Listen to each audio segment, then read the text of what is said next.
Alerte coronavirus. Attention, attention, le coronavirus se transmet très facilement et fait des ravages. Pour l'éviter, le port du masque de protection est obligatoire en tout lieu. Dans l'administration publique ou privée, dans les réunions, les rencontres, dans les marchés, les magasins, les boutiques et lors des déplacements, le port du masque est obligatoire. Même dans les lieux privés, dès lors que l'on n'est pas seul, le masque doit être le fidèle compagnon. Mais attention, le port de masque de protection ne dispense nullement d'appliquer les autres mesures de prévention, notamment le lavage des mains à l'eau et au savon et l'observance de la distance de sécurité sanitaire d'au moins 1 mètre entre personnes. Enfin, s'abstenir de porter des gants en vue du lavage régulier des mains à l'eau et au savon ou de l'application de gel hydroalcoolique.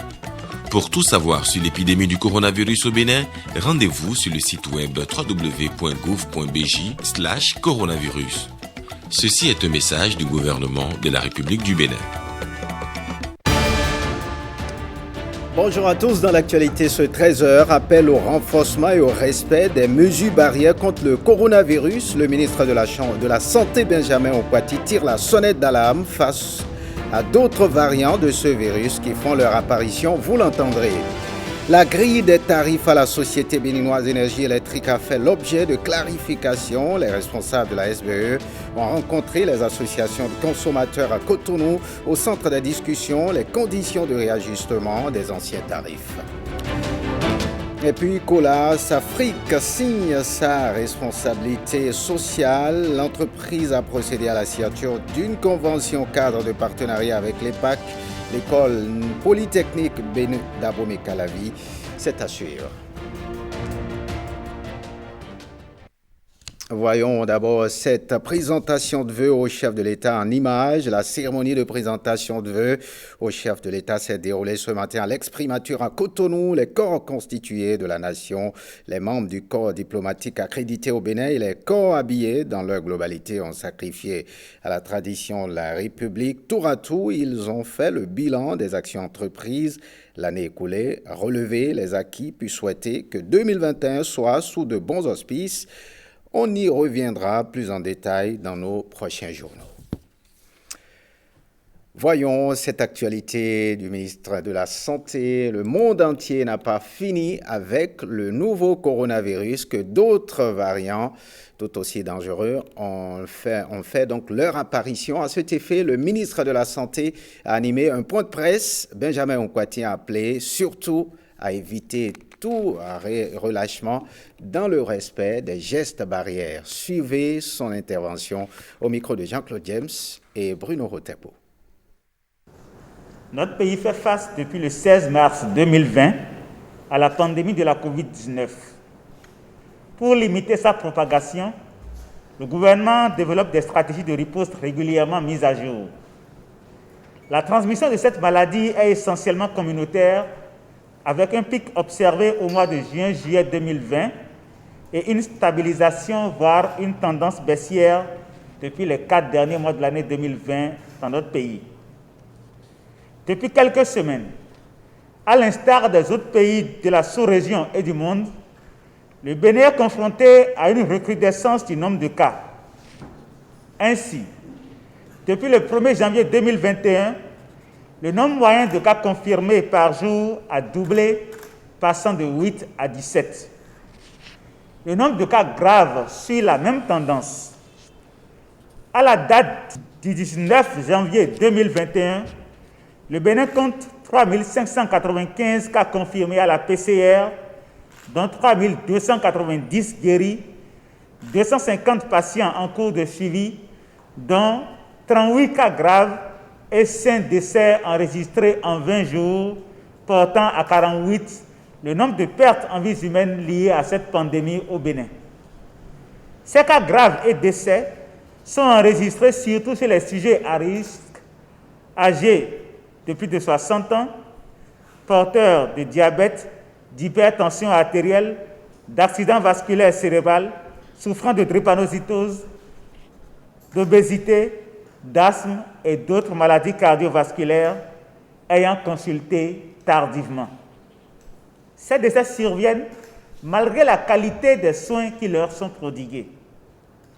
Pour maîtriser la situation épidémiologique actuelle, le gouvernement prescrit le respect strict des mesures barrières, à savoir le port systématique de masques, le lavage des mains à l'eau et au savon, ou encore la désinfection des mains avec la solution hydroalcoolique et le respect de la distance de sécurité sanitaire d'au moins 1 mètre entre personnes, la consultation précoce ou l'appel du 136 au moindre signe faisant penser à la COVID-19 ou assimilable à des signes de grippe ou de paludisme, fièvre, toux, éternuement, rhume, diarrhée, perte du goût ou de l'odorat, difficultés respiratoires pour ne citer que ceux-là, le dépistage et la mise sous traitement présomptif systématique de tout cas suspect dans les formations sanitaires et les sites dédiés à cet effet sur toute l'étendue du territoire national.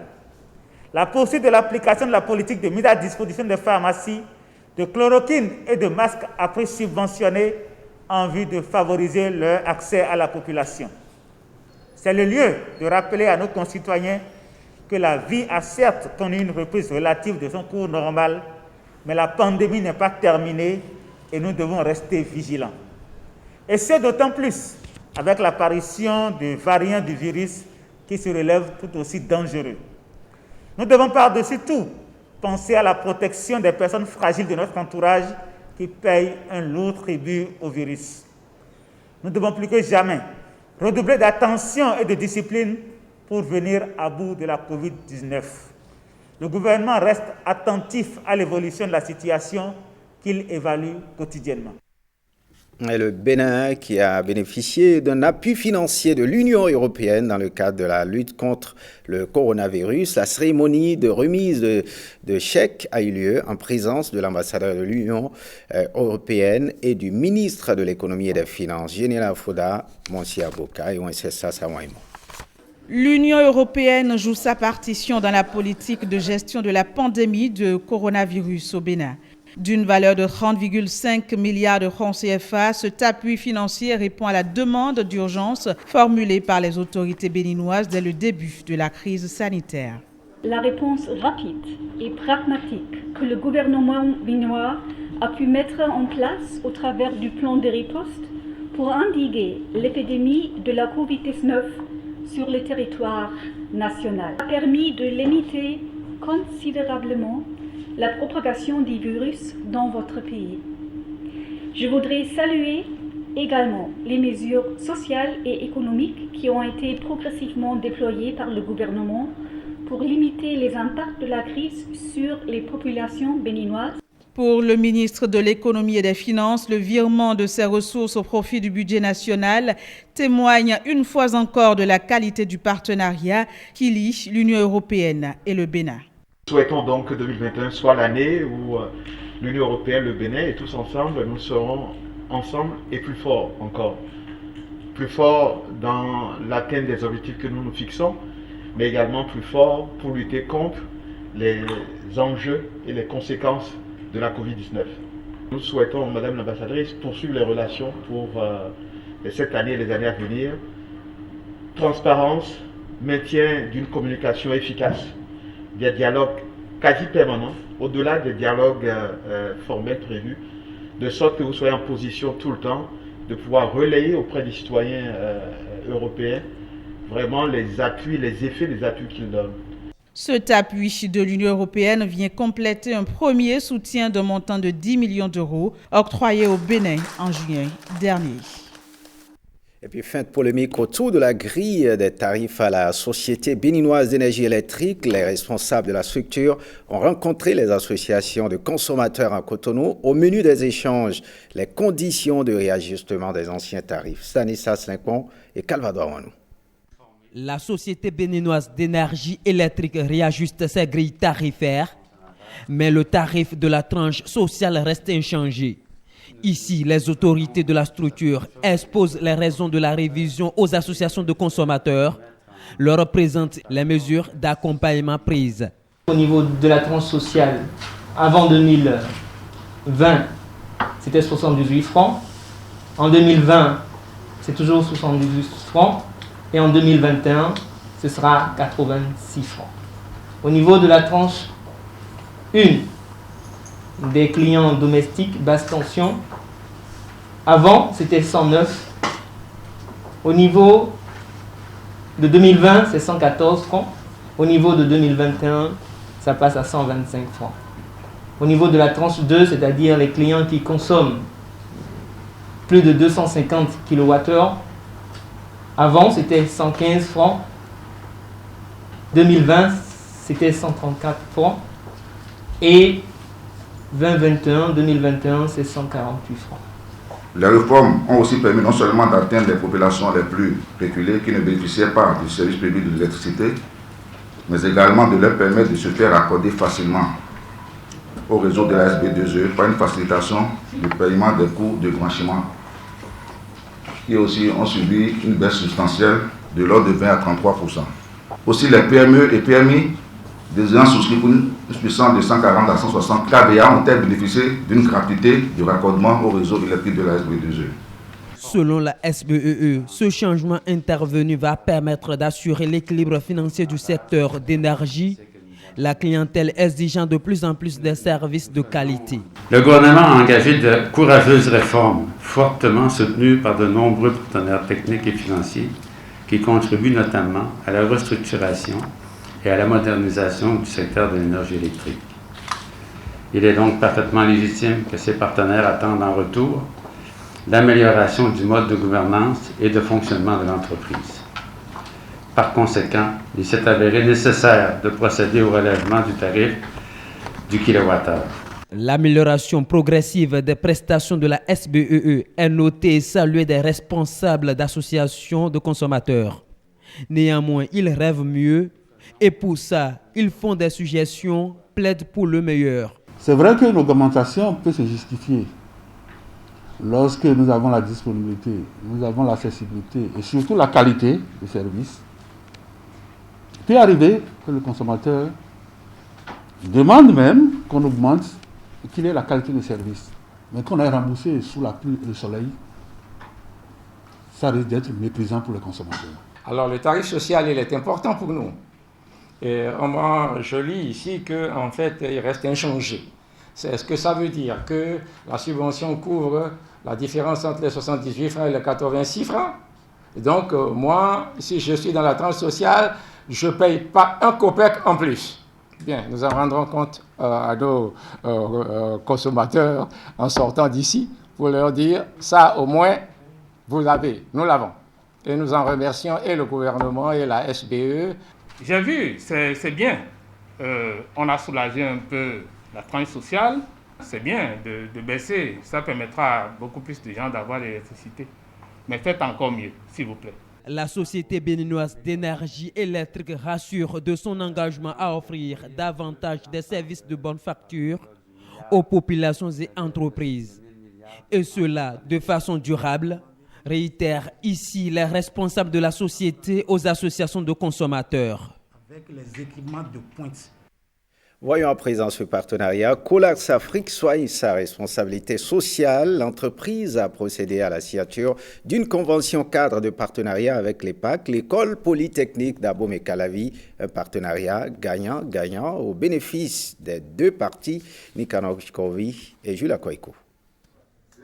Entre Colas Afrique et l'école polytechnique d'Abomey-Calavi, une étincelle et des sentiments partagés de longue date. Aujourd'hui, le géant de la route se décide à passer la bague au doigt à l'école de formation professionnelle. Un mariage d'amour aux yeux des deux parties, mais une union de raison aussi, actée ici par une convention de partenariat signée devant témoins.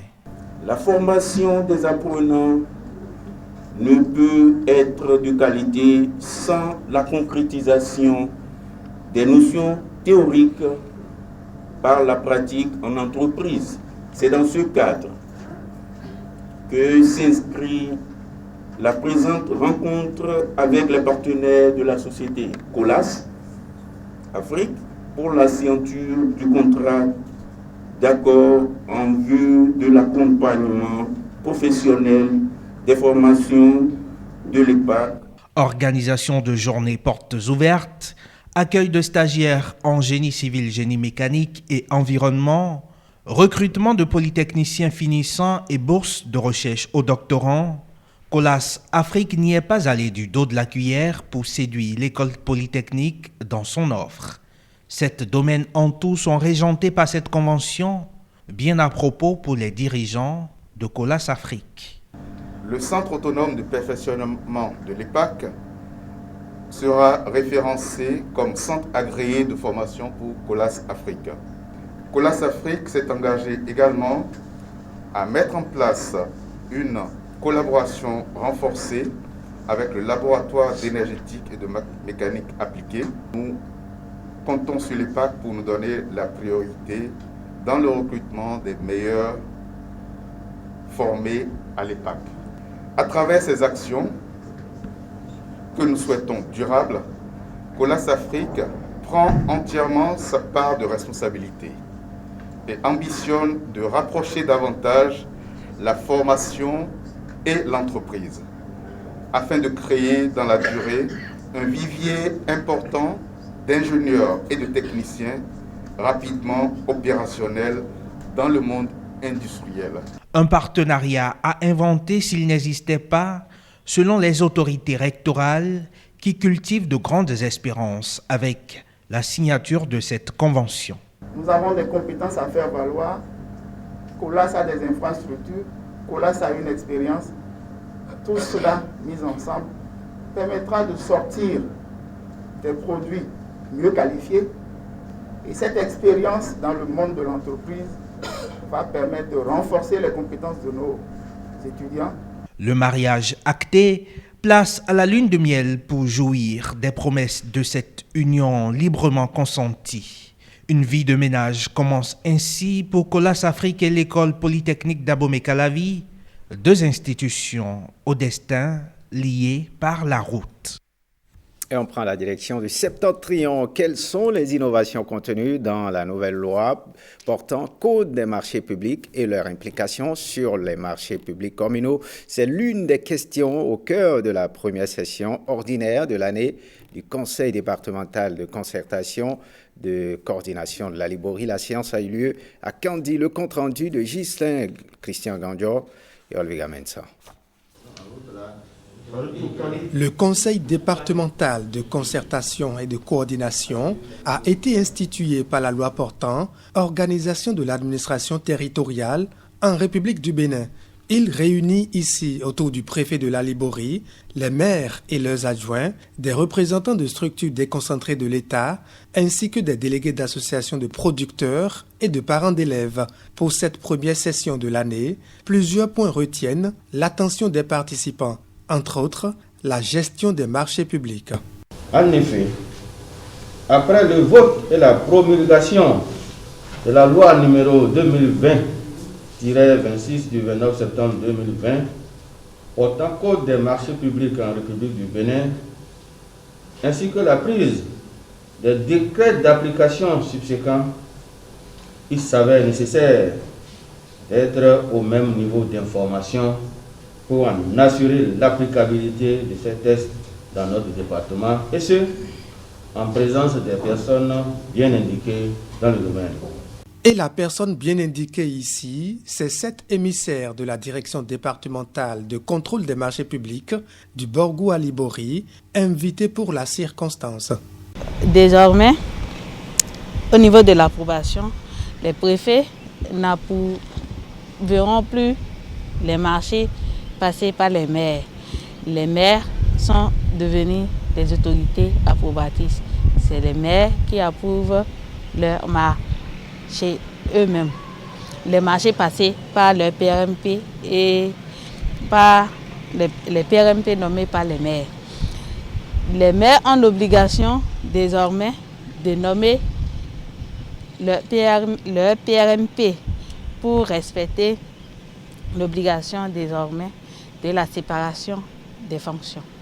Ce qui, inexorablement, appelle à un sens aigu de responsabilité et à une nécessité impérieuse d'avoir toutes les informations pour décider en toute connaissance de cause lorsqu'il est question donc d'approuver nos propres marchés.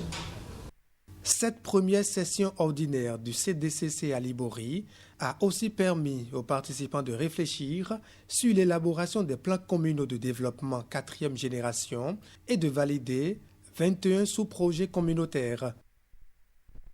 Un mot de musique, l'artiste musicien Vano Baby s'engage pour les 12 prochains mois avec l'agence immobilière royale Soha Immo comme égérie de la structure. La signature de contrat qui lie les deux parties a eu lieu à l'issue d'une conférence de presse. Suivez un extrait de cette conférence de presse que nous proposent Bruno Swali et Daniel Ada. Royal Soha Immo est une structure qui investit dans l'achat et vente des parcelles, mais surtout, nous travaillons à donner une autre image, une autre version de l'immobilier. Pas l'immobilier comme le domaine où seuls les riches viennent, mais que tu sois pauvre ou que tu sois riche, que tu sois jeune ou que tu sois vieux, que tu sois femme ou que tu sois homme, tu dois pouvoir avoir ta terre, pouvoir vivre chez toi. Et cette chance-là, tout le monde pourrait l'avoir. Soha Immo y a pensé et sait que c'est possible. Nous y travaillons déjà depuis bientôt 3 années et c'est pour cela qu'on cherche par tous les moyens à permettre à chaque Béninois de croire en cette réalité.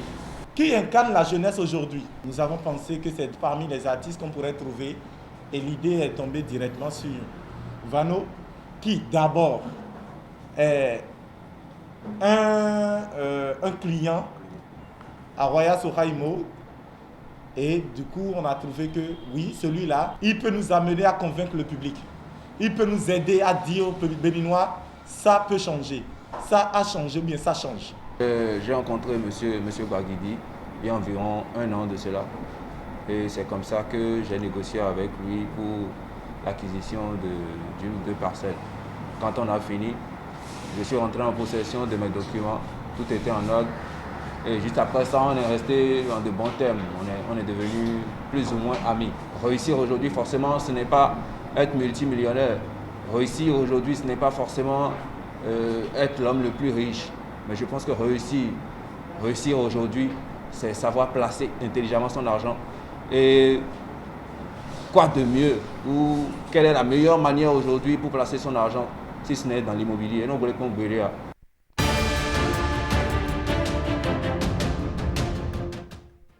Partons directement pour les États-Unis. Joe Biden investit, le 46e président des États-Unis, une investiture à laquelle le président sortant Donald Trump n'a pas assisté. Il menace de revenir d'une manière ou d'une autre au pouvoir. Le récit de Stanislas Limpon. Joe Biden fait désormais 46e président des États-Unis. Il a prêté serment sur les marches du Capitole devant Barack Obama, George Bush et Bill Clinton. Une cérémonie d'investiture déroulée sans le président sortant, Donald Trump. Depuis 150 ans, c'est pour la première fois qu'un président américain en fin de mandat s'absente à la prestation de serment de son successeur. Mais selon Joe Biden, une page se tourne pour les États-Unis. Projet de notre administration. J'ai lancé ma campagne pour reconstruire notre nation, pour protéger l'âme des États-Unis, pour protéger la classe moyenne et pour faire en sorte que les États-Unis soient à nouveau respectés sur la scène internationale. Avant Joe Biden, la vice-présidente Kamala Harris prête serment. Je jure de remplir bien et fidèlement les fonctions de la charge que j'assume, avec l'aide de Dieu. Un peu plus tôt, Joe Biden assiste à une messe à la cathédrale Saint-Matthieu de Washington avec les chefs républicains et démocrates du Congrès américain.